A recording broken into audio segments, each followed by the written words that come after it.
बिस्मिल्लाहिर्रहमानिर्रहीम। अस्सलाम वालेकुम स्टूडेंट्स। हम बायोकेमिस्ट्री का लेक्चर स्टार्ट करने लगे हैं। हमने अपना टॉपिक स्टार्ट किया हुआ था विटामिन का। पहले हमने विटामिन ए डिस्कस किया था। आज हमारे पास है विटामिन डी। ठीक है, विटामिन डी आप सबको पता है कि विटामिन डी हमारी बोन्स के लिए बहुत जरूरी होता है। तो विटामिन डी की कमी की वजह से हमारी बोन्स की मुख्तलिफ डिजीज होती है, जिसको हम रिकेट्स की डिजीज भी कहते हैं, ऑस्टियोमलेशिया, ठीक है, ऑस्टियोपोरोसिस वगैरह मुख्तलिफ डिजीज होती हैं जो विटामिन डी की कमी की वजह से हमारी बोन्स के अंदर बोन्स वीक हो जाती हैं, ठीक है, सॉफ्ट हो जाती हैं। तो विटामिन डी जो है basically it is a fat soluble vitamin. ठीक है, विटामिन डी क्या है? फैट सोल्यूबल विटामिन है, फैट के अंदर सोल्यूबल होता है। इट्स डेफिशिएंसी में कॉज रिकेट्स। ठीक है, इसकी कमी की वजह से क्या होती है कि rickets means in children. Rickets का मतलब होता है कि जो छोटे बच्चे होते हैं उनके अंदर हड्डियों की एक डिजीज होती है जिसके अंदर उनकी बोन सॉफ्ट और वीक हो जाती है, उसको हम रिकेट्स कहते हैं। और osteomalacia in the adult, osteomalacia mean softening of the bones, उनकी बोन्स जो होती है वो सॉफ्ट हो जाती है, और ये बड़े लोगों में होती है खास तौर पे। छोटे बच्चों के अंदर अगर बोन सॉफ्ट और वीक हो जाती है तो हम रिकेट्स इन चिल्ड्रन उसको बोलते हैं। ऑस्टियोमलेशिया मीन के सॉफ्टनेस ऑफ द बोन्स, हमारी बोन सॉफ्ट होकर ब्रेक डाउन हो जाती है उसके अंदर से विटामिन डी की कमी की वजह से। अडल्ट के अंदर उसको हम ऑस्टियोमलेशिया कहते हैं। उसके बाद हमारे पास है सिम्टम्स, सॉरी सेरोनिम्स, मींस कि विटामिन डी को और क्या कहते हैं? कैल्सिफेरॉल भी कह सकते हैं आप विटामिन डी को, ठीक है, अर्गोस्टिरोल भी कहते हैं, एंटी रिकेट्स विटामिन भी कहते हैं। मींस के रिकेट्स की डिजीज को ट्रीट करने के लिए जिसमें हमारी बोन्स जो होती है वो वीक एंड सॉफ्ट हो जाती है। उसके बाद केमिकल स्ट्रक्चर दिया गया है विटामिन डी, तो एसोमर्स में होता है विटामिन डी 2 और विटामिन डी 3 की फॉर्म के अंदर। विटामिन डी इसके अंदर ये स्ट्रक्चर में थोड़ा सा फर्क है, ठीक है। विटामिन डी के स्ट्रक्चर के अंदर यहाँ पे एक बेंजीन रिंग है, OH ग्रुप लगा हुआ है, ऊपर एक मिथाइल ग्रुप लगा हुआ है, ठीक है। इसी तरह ये हमारे पास है मुख्तलिफ, और इसकी दोनों के स्ट्रक्चर में चेंजिंग है। उसके बाद है हमारे पास आ जाता है केमिस्ट्री क्या है विटामिन डी की।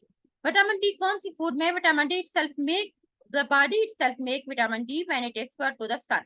नेचुरल विटामिन है विटामिन डी बेसिकली। अगर हमें प्रॉपर सूरज की रोशनी मिल रही है तो हमारी हड्डियां मजबूत रहेंगी, क्योंकि विटामिन डी हमारी बॉडी के अंदर खुद प्रोड्यूस हो रहा है। इसके अलावा मुख्तलिफ डाइट्स जिसके अंदर विटामिन डी मौजूद होता है, चीज के अंदर, बटर में, ठीक है।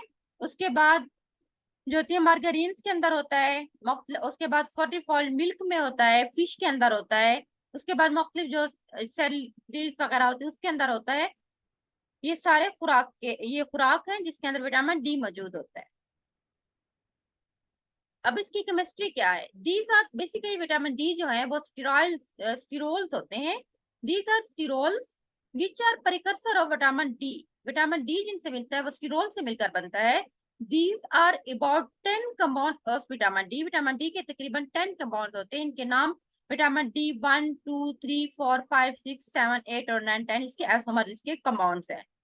आउट ऑफ दीज इनमें से जस्ट जो 2 होते हैं उनको हम एंटी रिकेट प्रॉपर्टीज होती है। ये आपने याद रखना है कि वो कौन सी दो विटामिन डी हैं जिनके अंदर एंटी रिकेट्स प्रॉपर्टीज होती हैं। उसमें जो होती है अर्गोस्टिरोल एंड कैल्सिफेरॉल, ठीक है। अर्गोस्टिरोल जिसको हम विटामिन डी 2 कहते हैं उसके अंदर, ठीक है, और वो बेसिकली उसमें होता है कि एंटी रिकेट उसके अंदर प्रॉपर्टीज होती है, मींस के रैकेट्स को ट्रीट करने के लिए यूज होता है। अर्गिस्टिरोल जिसको हम प्रो विटामिन डी 2 भी पहले कहते हैं, बाद में उसका नाम जो होती है अर्गोस्टिरोल्स है, उससे विटामिन डी 2 बनता है। अल्ट्रावायलेट रेडिएशन की सूरत के अंदर वो अर्गो कैल्सिफेरॉल में कन्वर्ट हो जाता है विटामिन डी 2 के अंदर। पहले प्रोटाइप होता है, बाद में जब उसके जो होती है यूवी रेडिएशन के अंदर पड़ती है तो विटामिन डी 2 बना देता है जिसको हम अर्गो कैल्सिफेरॉल्स कहते हैं। इसी तरह प्रो विटामिन डी 3 जो होता है 7 डिहाइड्रो कोलेस्ट्रॉल यूवी रेडिएशन की मौजूदगी में कोल कैल्सिफेरॉल्स बना देता है, ठीक है, जिसको विटामिन डी 3 कहते हैं। एक विटामिन डी 2 होता है जो अर्गोस्टिरोल होता है, बाद में अर्गोकैल्सिफेरॉल में कन्वर्ट हो जाता है। इसी तरह डिहाइड्रो जो होती है कोलेस्ट्रॉल जो विटामिन डी 3 होता है, बाद में यूवी रेडिएशन की मौजूदगी में कोल कैल्सिफेरॉल विटामिन डी में कन्वर्ट हो जाता है। उसके बाद इसके सोर्स ओरिजिन्स कौन सी हैं? Vegetable origin first isolated from ergot, जो बेसिकली अर्गोस्टिरोल है, नेम से शो है, अर्गोट एक प्लांट का नाम है, ठीक है, वहां से ये हासिल होता है। और इसके बाद जो एनिमल सोर्स है इसका जो है वो कौन सा है? ह्यूमन एपिडर्मिस के अंदर भी मौजूद है, जैसे सूरज की रोशनी पड़ती है वहां पे ये खुद बनता है। D 2 and D 3 have same physiological action in the man, इंसानों के अंदर इसके एक जैसे एक्शन होते हैं। सोर्स क्या है विटामिन डी का? Vitamin D is not well distributed in nature, कुदरत में अच्छी तरह मौजूद नहीं होता। Cod and other fish liver oils are best source. ठीक है, जो फिश का नाम है कोड, एंड उसके बाद दूसरी फिशेज वगैरह होती है उनके लिवर्स के अंदर मौजूद होता है। Few rich sources are liver of animals, के लिवर के अंदर भी मौजूद होता है। विच फीड फिश, जो कि जिनकी खुराक में खाने में मछली ज्यादा होती है उनके अंदर भी ये अच्छा सोर्स है। एग में होता है, बटर के अंदर होता है, ठीक है। उसके बाद फोर्टिफाइड मिल्क के अंदर होता है। D3 content of milk depend upon exposure to the egg sunlight, means के वो जानवर जो कि जो सनलाइट जिनको अच्छी सी पड़ती है उनका जो मिल्क होता है,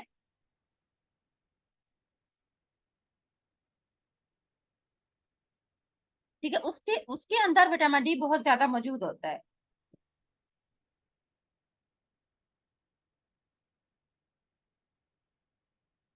फोर्टिफाइड मिल्क मीन्स ऐसा मिल्क जो कि जिसके अंदर मुख्तलिफ विटामिन वगैरह होती है, प्रोटीन वगैरह होती है, जो कि हमारी बॉडी के लिए प्रोटेक्टिव हो, जिसके अंदर स्ट्रेंथ हो किसी चीज की, उसको हम फोर्टिफाइड कहते हैं। D3 content of milk depend upon exposure to the sunlight, वही सूरज की रोशनी पे डिपेंड करते हैं। Vitamin D formed in the skin of human beings by ultraviolet rays, ठीक है, उसके थ्रू भी इंसान की स्किन में विटामिन डी प्रोड्यूस होता है। Action of vitamin D, vitamin D हमारी बॉडी के अंदर क्या काम करता है?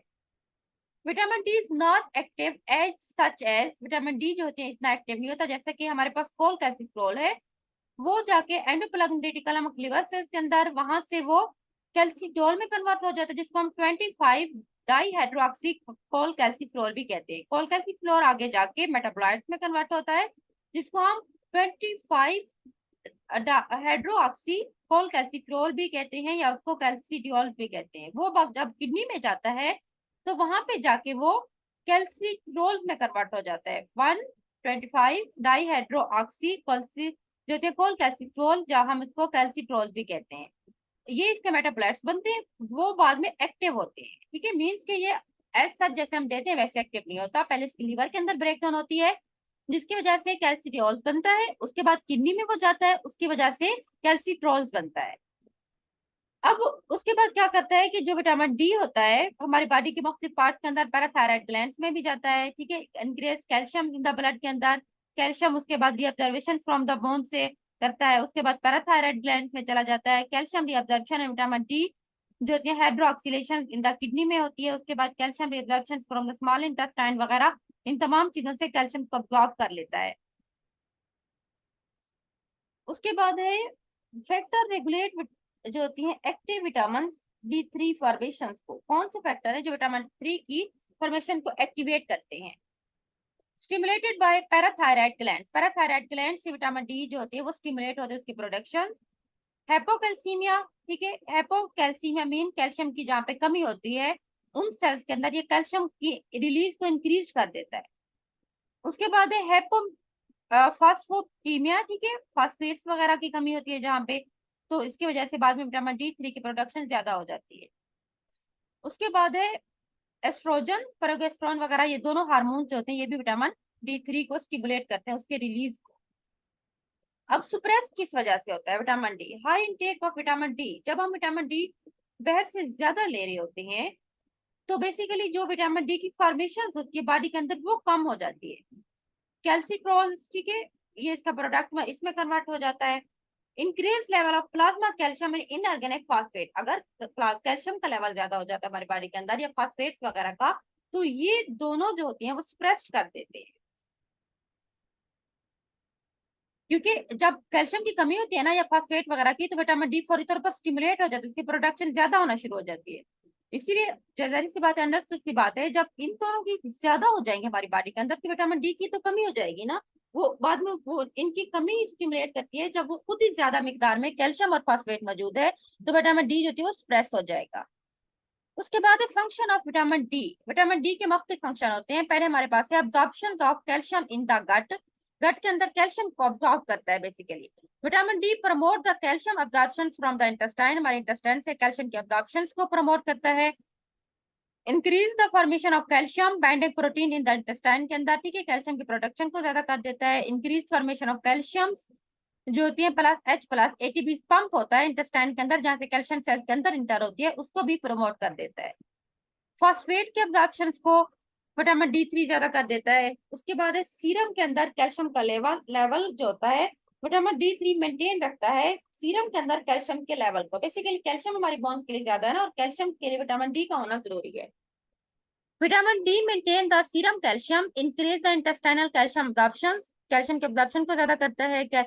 Mobilisation of calcium from the old bones, old bone के अंदर अगर कैल्शियम जाके स्टक कर जाती है तो वहां से उसकी मूवमेंट को ज्यादा कर देता है, ताकि ओल्ड बोन से कैल्शियम रिलीज हो, पूरी बॉडी के अंदर फैले और न्यू बोन्स की ग्रोथ में यूटिलाइज हो। उसके बाद है by increasing reabsorption of calcium and phosphate from the renal proximal convoluted tubules, जो बेसिकली रेनल ट्यूब्यूल्स होती हैं वहां से जो साल्ट वगैरह, जो मिनरल्स वगैरह होते हैं वो बॉडी से बाहर चले जाते हैं। लेकिन विटामिन डी क्या करता है कि उन उन कन्वोल्यूटेड ट्यूब्यूल से इन तमाम मिनरल जिसमें कैल्शियम और फॉस्फेट वगैरह होती हैं उनकी रीअब्जॉर्प्शन को इंक्रीज कर देता है, ताकि बॉडी में उनकी ज्यादा हो जाए। बॉडी में उनकी मिकदार जितना ज्यादा होगी इतनी बोन्स हमारी स्ट्रांग होगी।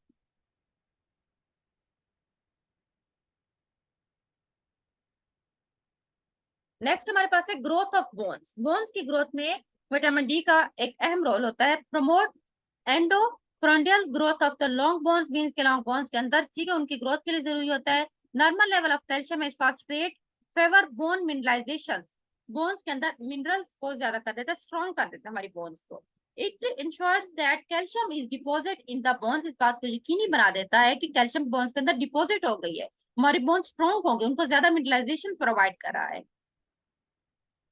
उसके बाद है parathyroid activity. Activity of parathyroid hormone is stimulated in vitamin D deficiency. Vitamin D की जैसे कमी होती है ना हमारी बॉडी के अंदर, पैराथायराइड जो हार्मोन्स होते हैं वो फौरी तौर पर एक्टिवेट हो जाते हैं, विटामिन डी को रिलीज करना स्टार्ट हो जाते हैं।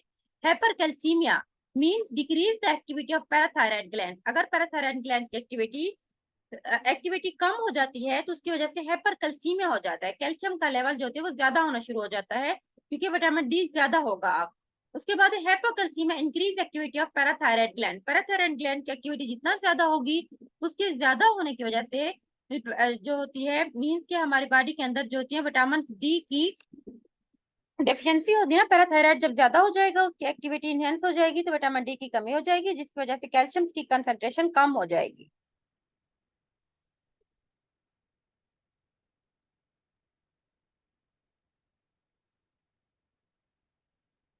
अच्छा, ये उन्होंने बताया हुआ है कि अगर ब्लड के अंदर कैल्शियम का लेवल कम हो जाता है तो किस तरह डिटेक्ट होता है। Detected at parathyroid hormone. अब हमारी बॉडी के अंदर जब कैल्शियम का लेवल ब्लड में कम होता है ना तो फौरी तौर पर जो पैराथायराइड हार्मोन्स होते हैं, जो ग्लैंड होते हैं, वो उसको डिटेक्ट करते हैं। पैराथायराइड ग्लैंड जैसे उसको डिटेक्ट करते हैं तो वो रिलीज करते हैं फौरी तौर पर बोन्स के अंदर, वो स्टिमुलेट कर देते हैं बोन्स की एक्टिविटी को। Bones is absorb with release calcium into the cell. जैसे ही बोन की एक्टिविटी ज्यादा हो जाती है, बोन्स के अंदर कैल्शियम होता है तो सेल्स के अंदर वो कैल्शियम को रिलीज करना शुरू हो जाता है। अब सीरम ब्लड के अंदर कैल्शियम का लेवल ज्यादा हो जाएगा। सेकंड, किडनी के अंदर, ठीक है, किडनी को स्टिमुलेट करते हैं, किडनी फौरी तौर पर एक्टिवेट हो जाती है। किडनी के जो लास्ट पार्ट में वहां पे जो नेफ्रॉन्स होते हैं, बेसिकली वहां पे जो ट्यूब्स होती हैं, जो प्रोक्सिमल ट्यूब्यूल्स होती हैं जहां से बाहर जाना होता है साल्ट वगैरह ने, वहां से फौरी तौर पर कैल्शियम की रिअब्जॉर्प्शन ज्यादा हो जाए, उसके एक्सक्रीशन को कम करते हैं। उसके बाद विटामिन डी को एक्टिवेट कर देता है किडनी। अब जैसे विटामिन डी एक्टिवेट हो जाता है तो स्मॉल इंटेस्टाइन के अंदर विटामिन डी आ जाता है, वहां विटामिन डी कैल्शियम की अब्जॉर्प्शन को ज्यादा कर देता है फ्रॉम द डाइट से, ठीक है। इंटेस्टाइन के अंदर बेसिकली डाइट मौजूद है ना, ये इसके एक मैकेनिज्म ऑफ एक्शन है कि किस तरह से डिटेक्ट करते हैं कि हमारे ब्लड के अंदर कैल्शियम कम हो गई है। जैसे ही ब्लड के अंदर कैल्शियम कम होती है तो वहां पे जो पैराथायराइड हार्मोन्स होते हैं वो एक्टिवेट हो जाते हैं, वो इस चीज को डिटेक्ट करते हैं। पैराथायराइड हार्मोन जैसे ही कैल्शियम के डिक्रीज को, उसकी डेफिशिएंसी को ब्लड के अंदर डिटेक्ट करता है तो वो फौरी तौर पे एक तो बोन्स के अंदर एक्टिवेट स्टिमुलेट कर देता है, दूसरा वो किडनी को स्टिमुलेट करता है। जब वो बोन को सिग्नल देता है तो बोन फौरी तौर पर स्टिमुलेट हो जाते हैं पैराथायराइड हार्मोन्स की वजह से, बोन की एक्टिविटी ज्यादा हो जाती है। बोन जैसे एक्टिवेट होती है तो वो कैल्शियम वगैरह को फौरी तौर पर रिअब्सॉर्ब करती है, कैल्शियम जो है वहां से रिअब्सॉर्ब हो जाती है, जो बाद में ब्लड के अंदर वो उनको रिलीज करना शुरू हो जाती है। बोन्स के अंदर बेसिकली डिपोजिट होती है ना कैल्शियम, तो बोन जैसे एक्टिव हो जाती है तो ब्लड के अंदर कैल्शियम को रिलीज करना स्टार्ट हो जाती है। अब सीरम के अंदर कैल्शियम का लेवल इंक्रीज हो जाएगा, पहला तरीका है। दूसरा ये है कि किडनी के अंदर पैराथायराइड जैसे स्टिमुलेट होता है तो वो किडनी को एक्टिवेट कर देता है कि जो एक्सक्रीशन के थ्रू, यूरिन के थ्रू कैल्शियम बाहर जा रहे है वो उसको रीअब्सॉर्ब करे, बाहर ना जाने दे। अब वो उसको रीअब्सॉर्ब कर लेता है, विटामिन डी को, वो कैल्शियम ज्यादा हो जाती है, विटामिन डी को एक्टिवेट कर देता है। दोनों चीजों की एक्टिवेशन होने की वजह से विटामिन डी फौरी तौर पर स्मॉल इंटेस्टाइन में जाता है, वहां से खुराक जो मौजूद होती है उस खुराक से कैल्शियम को अब्सॉर्ब करता है। जब कैल्शियम अब्सॉर्ब हो जाती है तो उसके बाद अब वो उस कैल्शियम को सीरम के अंदर जाने देगा, इसी तरह ब्लड के अंदर हम कैल्शियम की कमी को पूरा कर लेते हैं। उसके बाद है टीथ की ग्रोथ में विटामिन डी का क्या रोल है। Vitamin D help in normal teeth formation. If vitamin D is lacking malformation of the teeth, होकर विटामिन डी नहीं होगी तो हमारे दांत पूरी प्रॉपर उनकी ग्रोथ नहीं होती। सच एज कैविटी फॉर्मेशन, ठीक है, कैविटी के अंदर अच्छे से दांत बनते नहीं है। हेपोप्लास्टिक टीथ मीन के छोटे छोटे होते हैं, उनके बड़े नहीं होते टीथ। डिफेक्टिव जो होती है एनिमल, ठीक है, एंड डेंटाइन फॉर्मेशन, ये दांतों की टाइप्स होती हैं, कुछ बड़े कुछ छोटे वगैरह होते हैं, ये मुख्तलिफ होती है। अब हमारे पास क्या है कि अब जब से लीवर के अंदर विटामिन डी जैसे ही जाता है वो कन्वर्ट हो जाता है 5H2 हाइड्रोक्सी विटामिन डी के अंदर। वो आगे किडनी में जाता है, किडनी के अंदर उसका फर्दर मेटाबोलाइट्स बनता है जिसको 125 डाई हाइड्रोक्सी कैल्सीफ्रोल जो कि विटामिन डी भी कहते हैं। कैल्शियम होमोस्टेसिस, वहां पे जाके कैल्शियम को मसल्स की हेल्थ वगैरह के लिए जरूरी होता है, ये वाला विटामिन बोन के अंदर चला जाता है, उनकी ग्रोथ करता है। ब्लड प्रेशर रेगुलेट करता है, कार्डियोवास्कुलर हेल्थ करता है, ये तमाम फंक्शन ये वाला मेटाबोलाइट्स कर रहा होता है विटामिन डी का, ठीक है। सेकंड जो 25OD, ये उसका मेटाबोलाइट्स है। मोनोसाइट मैक्रोफेजेस सेल्स के अंदर जाता है, वहां से 125 में कन्वर्ट हो जाता है। वो आगे जाके ऑटो इम्यून डिजीज जितनी भी होती है उनको प्रिवेंट करता है, ठीक है। उसके बाद इनवाइटिंग पैथोजेंस जितने भी वहां पे आते हैं, मुख्तलिफ रिएक्शन काज करते हैं, उन तमाम को कंट्रोल करता है, ये मेटाबोलाइट्स विटामिन डी का। उसके बाद है जो दूसरा ये 5H2 नीचे आता है प्रोस्टेट ग्लैंड्स के अंदर, ब्रेस्ट के अंदर, ठीक है। उसके बाद है कोलन के अंदर, लंग्स के अंदर एंड केराटिनोसाइट्स के अंदर, ये स्किन के जो सेल्स होते हैं केराटिन प्रोड्यूस करते हैं, इनके अंदर जाके कन्वर्ट हो जाता है 125। इसका एक मेटाबोलाइट्स होता है विटामिन डी को उसके अंदर। ये मेटाबोलाइट सब जाके सेल्स की ग्रोथ को रेगुलेट करता है, उसकी डिफरेंशिएशन वगैरह को, ठीक है, बॉडी के इस तरह ये तमाम फंक्शन को कंट्रोल कर रहे होते हैं। आगे हमारे पास है डिफिशियंसी विटामिन डी की वजह से मुख्तलिफ डिजीज होती है, वो हम कल डिस्कस करेंगे, ठीक है। आज के लिए हमारे पास इतना ही काफी है, मैं इसको इधर एंड कर